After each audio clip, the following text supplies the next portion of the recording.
Hello guys, तो कैसे हो। आई होप कि आप लोग अच्छे होंगे। तो आप देख रहे हैं अपना चैनल एसजे स्टडी। तो अभी हम लेकर आ गए इंडियन नेवी एमआर के लिए मैथ की क्लास, जिसमें कि आज हम लोग करने वाले हैं टॉप 5 मैथमेटिक्स क्वेश्चन। ये टॉप 5 मैथमेटिक्स क्वेश्चन का पार्ट 22 है। इससे पहले हमने 1 से लेकर 21 तक करवा रखे हैं। अगर आप अभी तक नहीं देखे तो आप लोग क्या कर रहे हो, लिंक डिस्क्रिप्शन में मिल जाएगा, या आप जाके प्लेलिस्ट भी चेक कर सकते हो। वहाँ पर हमने टॉप 5 मैथमेटिक्स क्वेश्चन से प्लेलिस्ट बना रखे हैं, तो आप जाके जरूर चेक करना और बारी बारी करके सभी पार्ट को देख लीजिएगा, क्योंकि सारे पार्ट आपके एग्जाम के लिए बेहद महत्वपूर्ण है। तो आप जाके एक बार जरूर चेक कीजिएगा। जितने भी अभी क्वेश्चन लेके आए सारे क्वेश्चन एग्जाम के व्यू से है, तो वीडियो में इन तक जरूर बने रहिएगा। और जो भी बंदे हमारे साथ नए जुड़े हो तो चैनल को सब्सक्राइब करके बगल का बेल आइकन को जरूर प्रेस कर लीजिएगा, जिससे कि सारे वीडियो की नोटिफिकेशन आपको सबसे पहले मिलती रहेगी। लिंक डिस्क्रिप्शन में आप जाकर हमें टेलीग्राम, इंस्टाग्राम, फेसबुक पेज पर जरूर फॉलो कर लीजिएगा। साथ ही साथ हमारे सेकेंड चैनल को भी सब्सक्राइब कर लीजिएगा। तो चलो वीडियो करते हैं स्टार्ट और देखते हैं सबसे पहला प्रश्न को। और सबसे पहला प्रश्न हमारा यहाँ पर है 48 बटा में 1000 को सरलतम रूप में लिखो। बहुत इजी प्रश्न है और मुझे पूरा उम्मीद है कि ये सवाल सभी बंदे ने बना लिए होंगे। ऐसे क्वेश्चन आपके एग्जाम में कभी कभी देखने को मिलते हैं। ये आपके प्रैक्टिस सेट में थे, इसलिए हमने इस क्वेश्चन को ले लिए। आई होप कि ये क्वेश्चन को आप लोग कर लिए होंगे, और जो भी बंदे इसका आंसर आ गया है वो हमें कमेंट सेक्शन में इसका सही आंसर कमेंट करके ज़रूर बताइए। चलिए हम इसको बताते हैं। जैसे कि आप लोग को बोलता है सरलतम रूप करने के लिए, जिनको नहीं आता है वो ध्यान दीजिएगा। ये क्या है, 48 बटा में क्या है, 1000 है। तो इसको क्या करना है, शॉर्ट फॉर्म में लिखना मतलब होता है, ठीक है ना। मतलब कि छोटा करना होता है, काट कर इसे क्या करना होता है, छोटा करना होता है। तो ये जो आप लोग को कट जाएगा, ये 8 के टेबल से कट जाएगा दोनों। 8 छः 48 कट जाएगा और 25 अठे 1000 हो जाएगा, ठीक ना। 125 अठे क्या हो जाएगा, 1000 हो जाएगा। तो इसका जो राइट आंसर हो जाएगा वो क्या हो जाएगा, 6 बटा में 125, ठीक ना। तो यही इसका क्या हो जाएगा, राइट आंसर हो जाएगा। आई होप कि ये क्वेश्चन आप लोग बहुत बढ़िया ढंग से समझोगे। क्वेश्चन ईजी है, अगला क्वेश्चन थोड़ा हार्ड है, तो आप लोग ध्यान से देखिएगा और इसे बनाने की कोशिश कीजिएगा। देखिए क्वेश्चन कह रहा है कि सोम, मंगल, बुध का औसत तापमान 40 डिग्री है तथा मंगल, बुध और बृहस्पति का औसत तापमान 41 डिग्री है। यदि बृहस्पति का तापमान 45 डिग्री है तो सोम का तापमान क्या होगा, ये क्वेश्चन पूछ रहा है। क्वेश्चन समझ लीजिए, तो बहुत ईजी है। अगर आपको समझ में नहीं आ रहा तो आपके लिए ये क्वेश्चन बहुत हार्ड है। पहले क्वेश्चन को आप लोग अच्छे ढंग से समझ लीजिए, फिर क्वेश्चन आपके लिए बहुत ईजी हो जाएगा। और ऐसे क्वेश्चन आपके एग्जाम में बहुत बार पूछा जा चुका है क्वेश्चन, तो आप लोग इसे ध्यान दीजिएगा। क्वेश्चन को पहले हम लोग समझते हैं। सबसे पहले यहाँ पर आप लोग को दिन दे दिया गया है, सोम, मंगल, बुध दे दिया है, और ये तीनों का जो आप लोग को क्या दे दिया है, तापमान दे दिया है, ये 40 डिग्री दे दिया है। फिर आप लोग को मंगल, बुध और बृहस्पति दिन दे दिया गया है, और इसका जो तापमान आप लोग को दिया है 41 डिग्री दे दिया है। तो आप लोग से पूछ रहा है ये सोमवार का जो तापमान होगा वो क्या होगा, और यहाँ पर आप लोग को बृहस्पति का तापमान भी दे रखा है। सबसे पहले हम लोग क्या कर लेते हैं, बारी बारी से जो भी दिन दिया है उसको हम लोग मान लेते हैं। तो यहाँ पर आप लोग को जो दिन दिया है वो क्या दिया है, सोम दिया है, मंगल दिया है, उसके बाद जो दिया बुध दिया है, और एक आप लोग को बृहस्पति दिख रहा है, तो ये एक बृहस्पति दिया है, ठीक ना। तो हम लोग क्या कर लेते हैं, सभी को कुछ ना कुछ मान लेते हैं। तो सोम को हम ए मान लेते हैं, मंगल को बी मान लेते हैं, बुध को सी मान लेते हैं, और बृहस्पति को हम डी मान लेते हैं, ठीक ना। आई होप कि ये बात आप लोग समझ के होंगे, ठीक ना। अभी समझाने में हमें बस टाइम लगेगा, लेकिन आप जब समझ जाओगे तो इसे बहुत ईजी में आप बनाओगे। जब आप समझ जाओगे तो सिर्फ आप समझने की कोशिश कीजिएगा, अभी हमें सिर्फ समझाने में सिर्फ टाइम लगेगा, ठीक ना। अब देखिए इतना होने के बाद आप क्या करते हैं, यहाँ पर बारी वाली से क्वेश्चन को सॉल्व करते हैं। सबसे पहले हम करते हैं सोम, मंगल, बुध का औसत तापमान जो दे दिया है उसको लिख लेते हैं। तो सोम को हम क्या माने थे, ए माने थे, मंगल को बी माने थे, और बुध को सी माने थे। इसका जो टोटल तापमान आप लोग को दे दिया है वो 40 डिग्री दे दिया है। और क्या था, ये औसत तापमान है। जब औसत निकालते हैं तो जितना ऊपर में अंक रहता है उतना नीचे आएगा। तो ये 1 2 3, तो यहाँ पर क्या हो जाएगा, 3 हो जाएगा। ये क्रॉस मल्टीप्लाई इधर कर लीजिए, ए प्लस बी प्लस सी बराबर क्या हो जाएगा, 4 12 120 डिग्री हो जाएगा। मतलब a प्लस बी प्लस सी का जो मान आ गया वो 120 हो गया। इसे इक्वेशन आप फर्स्ट मान लीजिए, और जो भी बंदे देख रहे हैं इसे अच्छी तरह से नोट कीजिए, क्योंकि इसमें नहीं अट पाएगा इतने जगह में। तो अभी हम इसे मिटाने वाले हैं और फिर आगे हम आप लोग को बताएंगे। तो जल्दी से आप लोग नोट कर लीजिए, फिर हम आगे आप लोग को बताते हैं।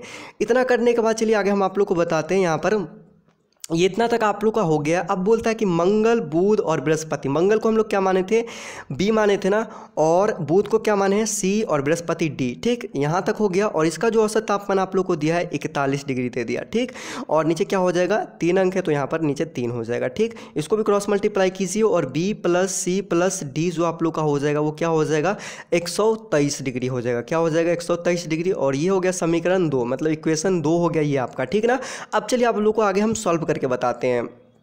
इतना तक आप लोग को समझ में आ गया। अब पूछ रहा है यदि बृहस्पति का मान बृहस्पति का तापमान 45 डिग्री है तो सोम का पूछ रहा है। मतलब आप लोग का जो डी है वो दे रखा है, कितना दिया है 45 डिग्री दिया है, और हमसे पूछ रहा है क्या, सोम पूछ रहा है, मतलब ए पूछ रहा है ना, तो उसको निकालेंगे। तो सबसे पहले देखिए अभी हमको जो इक्वेशन सेकेंड आया था वो क्या आया था, B plus C plus D आया था ना, और बराबर क्या था 123 डिग्री, यही आया था ना इक्वेशन सेकेंड।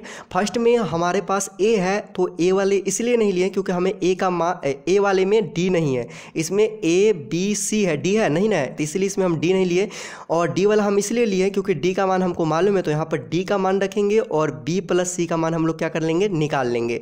तो बी प्लस सी को बी प्लस सी छोड़ देंगे, और डी का जो मान हमको कितना दिया 45 डिग्री, तो डी के जगह पर हम 45 डिग्री रख देते हैं, और बराबर क्या हो जाएगा यहाँ पर 123 डिग्री हो जाएगा। ठीक, ये हो जाएगा बी प्लस में सी बराबर हो जाएगा 123 डिग्री, और माइनस में क्या हो जाएगा 45 डिग्री। तो ये क्या हो जाएगा, बी प्लस सी बराबर हो जाएगा आप लोग का 78 डिग्री। जब आप घटाओगे तो कितना आ जाएगा 78 डिग्री आ जाएगा। तो ये b प्लस सी का मान आ गया। अब इक्वेशन फर्स्ट हमारे पास क्या था, a प्लस बी प्लस सी, यही था ना, और बराबर क्या था आप लोग को 120 डिग्री, यही था ना। आप लोग ध्यान देना, नोट करते चलिए, जो भी बता रहे हैं उसका स्क्रीनशॉट ले लीजिएगा या नोट करते चलिएगा। यहाँ तक जल्दी से नोट कर लीजिए। b प्लस सी का जो हमारा मान है वो 78 डिग्री आया है। अब देखें यहाँ पर a प्लस, देखिएगा यहाँ पर आप लोग ध्यान से, यहाँ पर है a प्लस बी प्लस सी बराबर 120 डिग्री, ये इक्वेशन फर्स्ट है। यहाँ पर देखिए b और c दिख रहा है ना, तो यहाँ पर b और c का जो मान है वो कितना है 78 डिग्री। तो यहाँ पर a और प्लस में b प्लस c का मान कितना है 78 डिग्री, तो यहाँ पर क्या करेंगे 78 डिग्री रख देंगे, और बराबर क्या हो जाएगा 120 डिग्री। हमको क्या निकालना था, सोम को निकालना था। तो सोम को हम क्या माने थे, ए माने थे, तो ए यहाँ पर रहने देते हैं, और ये क्या करते हैं 120 डिग्री है तो 120 डिग्री का 120 डिग्री हो जाएगा। इधर प्लस में था, बराबर किस तरफ आएगा, माइनस में क्या हो जाएगा 78 डिग्री। जब आप इसको घटाओगे तो कितना आ जाएगा 42 डिग्री आ जाएगा। देखिए 42 डिग्री कौन सा ऑप्शन में है, तो आप लोग को ऑप्शन नंबर बी दिख रहा होगा, यही इसका राइट आंसर हो जाएगा। आई होप कि ये क्वेश्चन आप लोग बहुत बढ़िया ढंग से समझे होंगे। अगर समझ में नहीं आया तो कमेंट सेक्शन खाली है, कमेंट करके ज़रूर बता सकते हैं। हम इस क्वेश्चन को अलग प्लेटफॉर्म पर आप लोग को फिर से समझाने की कोशिश करेंगे, ठीक ना। लेकिन मुझे पूरा उम्मीद है कि ये क्वेश्चन को आप लोग बहुत बढ़िया ढंग से समझे होंगे। आई होप कि थोड़ा सा भी दिक्कत इस क्वेश्चन में नहीं होगा। अगर क्वेश्चन समझ में आ गया तो वीडियो को लाइक कीजिए, दोस्तों के साथ इस वीडियो को ज़्यादा से ज़्यादा शेयर कीजिए, क्योंकि ऐसे क्वेश्चन आपके एग्जाम में आते हैं। तो जैसे जैसे बता रहे हैं वैसे वैसे नोट करते चलते रहना है आप लोग को, ठीक ना। तो चलिए क्वेश्चन नंबर 3 देखते हैं, और क्वेश्चन नंबर 3 क्या कह रहा है उसको देखना है। क्वेश्चन नंबर 3 कह रहा है कि 10,000 रुपये का 6% वार्षिक दर से 3 वर्ष का साधारण ब्याज ज्ञात करें। सिंपल इंटरेस्ट का क्वेश्चन है, और ऐसे इजी क्वेश्चन आपके एग्जाम में आते हैं। बस आप लोग को फार्मूला याद होना चाहिए। फार्मूला याद नहीं रहेगा ऐसे क्वेश्चन भी आपसे नहीं बनने वाले। जो खेल है फार्मूला का खेल है, बस आप लोग फार्मूला को याद करते चलना। देखिए यहाँ पर कैसे क्या करें आप लोग को निकालने के साधारण ब्याज। सबसे पहले आप लोग को साधारण ब्याज का फार्मूला याद होना चाहिए, सिंपल इंटरेस्ट का फार्मूला याद होना चाहिए। एसआई का जो फार्मूला होता है वो होता है प्रिंसिपल गुने रेट गुने टाइम, ठीक ना, और बटा में क्या होता है 100, मतलब होता है मूलधन गुने दर गुने समय बटा में 100। ये साधारण ब्याज का फार्मूला होता है, ठीक ना। तो आप इसे याद रख सकते हैं, प्रिंसिपल गुने रेट गुने टाइम, ठीक। अब देखिए आप लोग को जो यहाँ पर दे दिया, ये मूलधन दे दिया गया, प्रिंसिपल दे दिया गया, 6% वार्षिक दर, ये आप लोग को रेट दे दिया गया है जो 6% है, और यहाँ पर 3 जो वर्ष है जो आप लोग को क्या दे दिया है, टाइम दे दिया है। सिंपली आप लोग को जहाँ जहाँ जो चीज़ दिख रहा है वहाँ पर आप लोग को सिर्फ मान पुट कर देना है। तो यहाँ पर चलिए हम लोग मान पुट कर लेते हैं। पी आप लोग को कितना दिया है 10,000 दिया, तो यहाँ पर हम लोग क्या कर लेते हैं 10,000 लिख लेते हैं। इनटू में आर आप लोग को कितना दिया है 6%, मतलब 6 दिया है, तो आप लोग को 6 लिख लेना है। और आप लोग को टाइम कितना दिया 3 दिया, तो यहाँ पर 3 लिख देते हैं। बटा में क्या हो जाएगा 100 हो जाएगा, तो 100 कर लेते हैं। अब देखिए ऊपर में भी गुना है, नीचे में भागे, ये 2 शून्य से 2 शून्य क्या हो जाएगा कैंसिल हो जाएगा। ऊपर में जो आप लोग को अंक बच जाता है 100 बच जाते हैं, यहाँ पर गुने 6 गुने 3 बच जाता है। ये हो जाएगा 36 18, और 18 में जब 100 से गुना करोगे तो कितना हो जाएगा 1800 रुपया हो जाएगा। क्या हो जाएगा 1800 रुपया। देखिए 1800 रुपये कौन सा ऑप्शन में, तो ऑप्शन नंबर ए आप लोग को दिख रहा होगा, तो यही इसका क्या हो जाएगा राइट आंसर हो जाएगा। आई होप कि ये भी क्वेश्चन आप लोग बहुत बढ़िया ढंग से समझे होंगे। चलिए चौथा सवाल देखते हैं, और चौथा सवाल बहुत अच्छा सवाल है, और ऐसे क्वेश्चन आपके एग्जाम में पूछा गया सवाल है, तो आप लोग ध्यान दीजिएगा। क्वेश्चन कह रहा है कि 4 तथा 16 का तृतीयानुपाती क्या होगा, क्योंकि बहुत बंदे से ये सवाल नहीं बनेगा, क्योंकि उन पता नहीं होता है, कभी पढ़े नहीं होते हैं तो ये ऐसे सवाल को। लेकिन जो भी अनुपात और समानुपात चैप्टर अच्छे ढंग से पढ़े होंगे उनको ये सवाल बन बन जाएगा। अगर अनुपात और समानुपात चैप्टर आप लोग को पूरा डिटेल क्लास चाहिए, एक एक कॉन्सेप्ट को क्लियर करेंगे उस क्लास में, तो चाहिए तो कमेंट सेक्शन में कमेंट करके बता सकते हैं। हम चैप्टर वाइज क्लास जल्द ही स्टार्ट करने वाले हैं, ठीक ना। तो आप लोग हमें कमेंट सेक्शन में कमेंट करके बताइएगा, ऐसे हम पोल भी डालेंगे, इसमें आप लोग से पूछ लेंगे। चलिए इस क्वेश्चन को सबसे पहले हल करते हैं। और ये क्वेश्चन बहुत अच्छा क्वेश्चन है, जो भी बंदे बना रहे हैं उनके लिए तो अच्छा है, और जो नहीं बनता है जिनसे वो अभी देख लीजिए। जैसे बोल रहा है कि 4 तथा 16 का तृतीयानुपाती क्या होगा। आप लोग से तृतीयानुपाती पूछ देगा, चतुर्थ अनुपाती पूछ देगा, ठीक ना। तो ऐसे करके आपके एग्जाम में क्वेश्चन पूछ देंगे, तो आप जब डिटेल क्लास कर लोगे तो थोड़ा सा भी दिक्कत नहीं होगा। हम जल्दी डिटेल क्लास लेकर आने वाले हैं। देखिए 4 तथा 16 का पूछ रहा है तृतीयानुपाती क्या होगा। जैसे सवाल जैसे भी आए ना, सबसे पहले आप लोग देख लेना, इसको ए मानना, इसको बी मानना, जितना भी अंक रहेगा उतना को क्या मानना। तो ये हो गया 4 हमारा, ए हो गया, और बी जो हमारा हो गया क्या हो गया 16 हो गया। अब तृतीयानुपाती निकालने के लिए एक फार्मूला होता है, जो कि फार्मूला है b² में ए होता है। क्या होता है तृतीयानुपाती निकालने का? तृतीय अनुपाती निकालने का जो फार्मूला होता है वो होता है क्या चीज़, b² और बटा में होता है ए होता है। क्या होता है b² बटा में। इसे आप याद रखिएगा, भूलिएगा मत। जब तक ये फार्मूला आप लोग को याद नहीं रहेगा, ऐसे क्वेश्चन आपके एग्जाम में आते हैं तो नहीं बनेगा, ठीक ना। तो आप इसे याद रखिएगा। तो b² में ए कर देते हैं, तो b², b आप लोग को कितना है 16, तो यहाँ पर क्या करेंगे 16 का स्क्वायर करेंगे, और बटा में क्या करेंगे आप लोग का ए कितना है 4, तो यहाँ पर 4 कर देंगे। 16 का जो स्क्वायर हो जाएगा वो हो जाएगा 256, और बटा में क्या करेंगे 4 करेंगे, 4 कर दिए। और उसके आगे अब क्या करेंगे, इसको काट लेंगे। जब ये कितने से कट जाएगा, ये 64 मरतबे कट जाएगा, ठीक ना। कितने मरतबे, 64 मरतबे कट जाएगा। तो इसका जो राइट आंसर हो जाएगा वो हो जाएगा option number D. I hope कि ये भी क्वेश्चन आप लोग बहुत बढ़िया ढंग से समझे होंगे। चलिए अगला क्वेश्चन देखते हैं। आज का आखिरी सवाल 5वां नंबर, और 5 नंबर सवाल त्रिकोणमिति से है। तो आप लोग को अनुपात एवं समानुपात पढ़ना है या त्रिकोणमिति पढ़ना है, अभी आज पोल डाल देंगे। आप हमें कमेंट सेक्शन पोल में आप बता सकते हो, ठीक ना। फिर वही चैप्टर हम पूरा डिटेल क्लास में स्टार्ट करेंगे, ठीक। अभी चलिए इसको हम बनाते हैं क्वेश्चन को, क्योंकि त्रिकोणमिति में भी बहुत बच्चे फंस जाते हैं, तो उनके लिए त्रिकोणमिति की क्लास भी लाना बहुत ज़रूरी है। देखिए क्वेश्चन क्या है कि tan 60 degree plus tan 30 degree बटा 1 minus tan 60 degree into tan 30 degree का मान क्या होगा।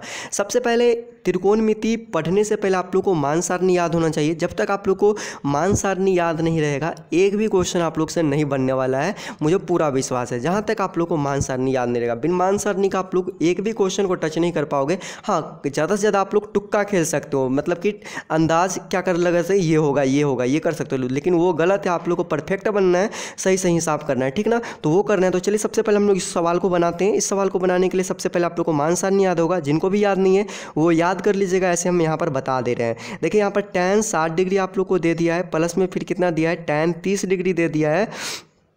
फिर आप लोग को नीचे जो दिया है वो क्या दिया है 1 माइनस में tan 60 डिग्री और इंटू में tan 30 डिग्री, यही ना है सवाल। अब देखिए इसको हम लोग सॉल्व कैसे करते हैं। सबसे पहले हम लोग को क्या करना है, tan 60 का मान याद है। tan 60 का जो मान होता है वो √3 होता है, प्लस में tan 30 का जो मान होता है वो होता है 1 बटा में √3 होता है, ठीक ना। बटा कर दिए नीचे, यहाँ पर 1 है तो 1 लिख दिए, माइनस में यहाँ पर कितना है tan 60 का मान क्या होता है √3 होता है, तो √3 कर दिए। फिर इंटू में यहाँ पर क्या है tan 30 डिग्री है, तो tan 30 डिग्री का मान क्या होता है 1 बटा में √3 होता है। क्या होता है 1 बटा में √3 से √3 यहाँ पर क्या हो जाएगा कैंसिल हो जाएगा। नीचे जो बच जाएगा वो क्या बच जाएगा 1 माइनस 1 बच जाएगा। मतलब ऊपर में जो आप लोग को बच जाएगा वो बच जाएगा √3 प्लस में 1/√3 बच जाएगा, और नीचे जो आप लोग को बच गया 1 माइनस 1। देखिए आगे अब क्या करते हैं, यहाँ पर √3 प्लस में 1/√3 छोड़ देते हैं, और नीचे में 1 में से 1 जाएगा तो 0 हो जाएगा। अब देखिए कि किसी भी संख्या में 0 से भाग देते हैं तो क्या आता है इन्फिनिटिव आता है। क्या आता है इन्फिनिटिव। तो यहाँ पर हम 0 से जब इसमें भाग देंगे, इसको हम सॉल्व नहीं करेंगे, ठीक है ना, क्योंकि नीचे हमारे पास 0 आ रहा है। हम इसमें भाग करेंगे तो क्या आ जाएगा इन्फिनिटिव आ जाएगा। अगर वही 0 ऊपर रहता और नीचे कोई अंक रहता तो इसमें जब हम भाग देते हैं तो 0 आता है, लेकिन 0 से जब हम किसी संख्या में भाग देते हैं तो क्या आता है इन्फिनिटिव आता है। तो यहाँ पर क्या हो जाएगा, इसका आंसर हो जाएगा इन्फिनिटिव। आगे कुछ हमको नहीं करना है, भाग दिए 0 में इतना से क्या हो गया इन्फिनिटिव आ गया। तो देखिए इन्फिनिटिव आप लोग को ऑप्शन नंबर ए में दिख रहा होगा, सही से नहीं दिख रहा है, लेकिन यहाँ पर क्या इन्फिनिटिव है। तो यही क्या हो जाएगा, इसका राइट आंसर हो जाएगा। आई होप कि ये भी क्वेश्चन आप लोग बढ़िया ढंग से समझे होंगे।